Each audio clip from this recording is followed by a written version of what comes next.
Karnataka cost survey report ಇದರ ಬಗ್ಗೆ ಕೇಳಿದಿರಾ? ಇದು ಸೂಪರ್ ಇಂಟ್ರೆಸ್ಟಿಂಗ್ ಆಗಿರೋದು. ಇವತ್ತಿನ ದಿನದಲ್ಲಿ ನಮ್ಮ ಕರ್ನಾಟಕದಲ್ಲಿ ತುಂಬಾನೇ ಚರ್ಚೆಯಲ್ಲಿರುವಂಥ ಒಂದು ವಿಷಯ. ಇದನ್ನ ಆಫಿಷಿಯಲ್ ಆಗಿ socio economic and education survey ಅಂತ ಹೇಳಲಾಗ್ತಿದೆ.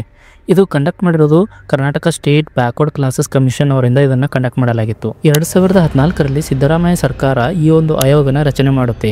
ರಚನೆ ಮಾಡಿದ ಮೇಲೆ 2015ರಲ್ಲಿ ಈ ಒಂದು ಜಾತಿ ಸಮೀಕ್ಷೆ ನಡೆಯುತ್ತೆ.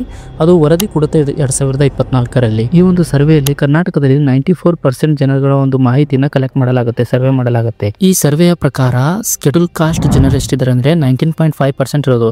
ಅಂದರೆ 127 ಲಕ್ಷ ಜನಗಳು ನಮ್ಮ ಕರ್ನಾಟಕದಲ್ಲಿದ್ದಾರೆ ಶೆಡ್ಯೂಲ್ ಕಾಸ್ಟ್ ಅವರು. ಎಸ್ಟಿ ಜನಗಳ ಸಂಖ್ಯೆ 7.1% ಅಂತ ಹೇಳಲಾಗ್ತಿದೆ, 46 ಲಕ್ಷ ಜನರು. ಮುಸ್ಲಿಮರು 12.9%, 84 ಲಕ್ಷ ಅಂತ ಹೇಳಲಾಗ್ತಿದೆ ಈ ಒಂದು ವರದಿಯ ಪ್ರಕಾರ. ಮತ್ತು OBCಗಳು 69.6% ಅಂತ ಹೇಳಲಾಗ್ತಿದೆ ಈ ಒಂದು ವರದಿಯ ಪ್ರಕಾರ. ಈ ಆಯೋಗದ ರಿಕಮೆಂಡೇಶನ್ ಅಂತ ಏನಂತಂದ್ರೆ OBC ಮೀಸಲಾತಿ 32%ಇಂದ 51%ಗೆ ಏರಿಕೆ ಮಾಡಬೇಕಂತ ರಿಕಮೆಂಡೇಶನ್ ಕೊಟ್ಟಿದೆ.